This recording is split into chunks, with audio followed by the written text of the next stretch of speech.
আসসালামু আলাইকুম রহমতুল্লাহ বারকাতুহু। বিসমিল্লাহ ওয়াসসালাতু ওয়াসসালামু আলা রাসূলিল্লাহ ওয়া বা'দ। রমাদান আমাদের খুবই কাছে, একেবারে নিকটে চলে এসেছে। আমরা অনেকেই রমাদানকে কীভাবে সুন্দর করে কাটাতে পারি তা নিয়ে অনেক ভাবছি। রমাদান আসার আগে কিন্তু সালফে সালিন বা সাহাবায়ে কেরাম তারা ভাবতেন রমাদানকে বা এবারের রমাদানকে আগের রমাদানের চেয়ে আরও কীভাবে ভালো করা যায়।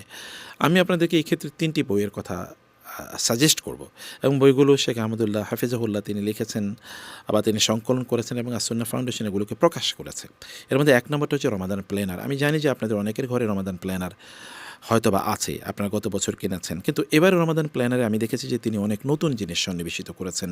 সেখানে তিনি প্রত্যেক দিন একটি করে কোরআন আয়াত দিয়েছেন ৩০ রমাদানের জন্যে, প্রতিদিন একটা করে হাদিস দিয়েছেন, একটি করে মাসালা দিয়েছেন এবং একটি করে অবহেলিত সুন্নাহ, মানে যেই সুন্নাহগুলো রাসূল সাল্লাল্লাহু আলাইহি ওয়াসাল্লাম করেছেন কিন্তু আমরা এখন করি না, এগুলো তিনি উল্লেখ করেছেন। আবার ঈমানের যে ৭০-এর উপর শাখা আছে এর মধ্যে প্রতিদিন তিনি ৩টি করে শাখা উল্লেখ করে ঈমানের ৭৭টি শাখা তিনি এই বইয়ে কভার করেছেন।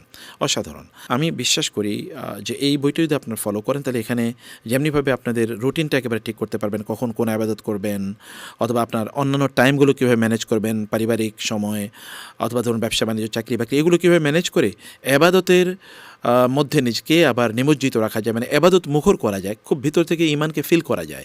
এই জিনিসগুলো আমার মনে হয় যে এখানে চমৎকারভাবে তুলে আনা হয়েছে। কারণ আমরা যদি প্ল্যান না করি তাহলে কিন্তু আমরা সুন্দরভাবে রমাদান কাটাতে পারবো না, বা রমাদান থেকে সেই উপকার আমরা অর্জন করতে পারবো না যে উদ্দেশ্যে আল্লাহ তাআলা আমাদেরকে রমাদান দিয়েছেন। এবং ২ নম্বর যে বইটি আমি দেখেছি তা হলো যে তারাবির সালাতে কোরআনের বার্তা। এটা খুবই অসাধারণ আমার কাছে। শব্দের মানে এই বইয়ের যে নামের সাথে সাথে বইয়ের যে কন্টেন্ট এটাও খুবই উপাদেয় এবং উপকারী বলে আমার কাছে মনে হচ্ছে। কারণ আমরা দেখুন এই যে প্রতিদিন সালাতে মানে তারাবির নামাজে কিন্তু আমরা লম্বা তেলাওয়াত শুনি বা লম্বা তেলাওয়াত করি, কিন্তু ওই আয়াতগুলো যেই সূরাগুলো বা যতটুকু অংশ তেলাওয়াত করা হবে অতটুকুর অর্থ না জানার কারণে ভিতরে কিন্তু খুব ফিলিংটা তৈরি হয় না। আবার আমরা যে ধরুন এর উপর ভিত্তি করে আমরা আমাদের জীবনটিকে কীভাবে সাজাবো সেটা কিন্তু আমরা বুঝি না, কারণ তেলাওয়াত কেবল শুনছি। তো এই কারণে আমাদের তেলাওয়াত যা শুনছি তা যেন আমরা বুঝি, তেলাওয়াতে কী কথা বলা আছে, সেখানকার শিক্ষা কী এবং সেখানকার মানে গাইডলাইন কী, এই বক্তব্যগুলো তিনি খুব চমৎকারভাবে এখানে উপস্থাপন করেছেন। তো আমার মনে হয় যে আমরা যদি আগে একটু বইটা অল্প ছোট একটু কয়েক পৃষ্ঠা প্রতিদিন সলাতের উপর বা যতটুকু নির্ধারিত অংশ থাকবে ততটুকুর উপর ছোট্ট কয়েকটা পৃষ্ঠা আছে, আপনি যদি একটা নজর বলিয়ে নেন তাহলে আপনি নামাজ হয়তো বা বুঝতে পারবেন যে এই আয়াত এখন তেলাওয়াত হচ্ছে বা এই শিক্ষাটা এখন আসছে। তখন আমাদের নিজেদের মধ্যে একটা অনুভূতি তৈরি হতে পারে, কোরআনের প্রতি ভালোবাসা আগের চেয়ে অনেক অনেক বাড়বে। আর কোরআনকে তো আল্লাহ তাআলা এই উদ্দেশ্যে নাজিল করেছেন আমরা যেন বুঝি।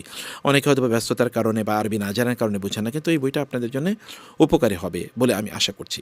আর ৩ নম্বর হচ্ছে রমাদানের ২৭ আমল, অর্থাৎ রমাদানে যে আমলগুলো রাসূল সাল্লাল্লাহু আলাইহি ওয়াসাল্লাম বা সাহাবায়ে কেরামরা করতেন, সালফে সালিন করতেন, এগুলো আমরা অনেকেই না জানার কারণে রমাদানে আমরা এই আমলগুলো করতে পারি না। তিনি খুব চমৎকারভাবে এই আমলগুলো এখানে উল্লেখ করেছেন, যেগুলো অথেন্টিক, তার সোর্স ক্রিটিকের উপর ভিত্তি করে তিনি অথেন্টিক যেগুলোকে দেখেছেন সেগুলোকে তিনি এখানে উল্লেখ করেছেন। আপনারা এগুলো পেলে আপনাদের নিজেদের মতো করে আপনারা তখন সাজিয়ে নিতে পারবেন আপনাদের রমাদানের আমলগুলো, যেগুলো রাসূল সাল্লাল্লাহু আলাইহি ওয়াসাল্লাম করেছেন বা সাহাবায়ে কেরামরা করেছেন বা সালফে সালিন করেছেন। আমরা বিশ্বাস যে ৩টি বই আপনাদের জন্য অনেক উপকারী হবে। আপনারা চাইলে বইগুলো আপনাদের কাছে রাখতে পারেন ইনশাআল্লাহ।